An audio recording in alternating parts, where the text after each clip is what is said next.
আর নৈহাটি বিধানসভার ভোট পর্বের শেষে নৈহাটি বঙ্কিমাঞ্জলি স্টেডিয়ামের স্ট্রং রুমে 210টি বুথের সকল ভোট কর্মীরা জমা দিতে যাচ্ছেন ভোট যন্ত্র।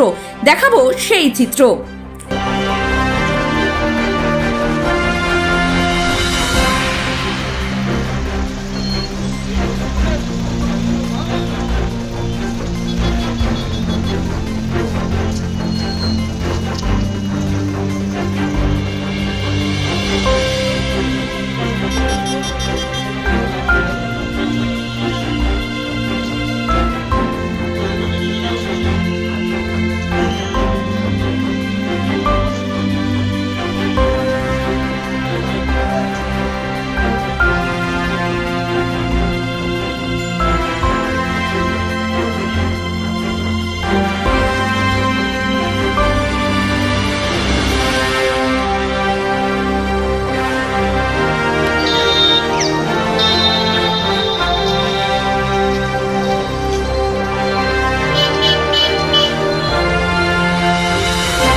সম্পন্ন হলো রাজ্যের 6 বিধানসভার উপনির্বাচনের পর্ব।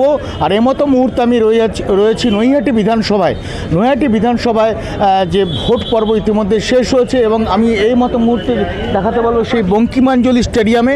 সেই বঙ্কিমাঞ্জলি স্টেডিয়ামে কিন্তু নৈহাটির 210টি বুথের যে ভোট যন্ত্র, সেই ভোট যন্ত্র নিয়ে কিন্তু ভোট কর্মীরা ইতিমধ্যেই স্ট্রং রুমের উদ্দেশ্যে যাত্রা শুরু করেছে এবং যতটুকু জানা যাচ্ছে নৈহাটি বিধানসভাতে প্রায় 64% ভোট পড়েছে। এখন শুধু সময়ের অপেক্ষা, আগামী 23 তারিখ কী ফলাফল হতে চলেছে নৈহাটিতে, কার দিকে পাল্লা ভারী, এখন শুধু সময়ের অপেক্ষায়। নৈহাটি থেকে রাজীবের সাথে আমি সুব্রত, 24 ঘন্টা লাইভ। ডিজিটাল ক্লাসরুমে অডিও ভিজুয়াল পদ্ধতিতে খেলাধুলা, গল্প, কবিতা, নাচ, গানের মাধ্যমে আপনার শিশুর মনের সকল বিকাশ ঘটাতে Naihati mother's lab coeducation English medium school 7/B Bijoynagar, Naihati.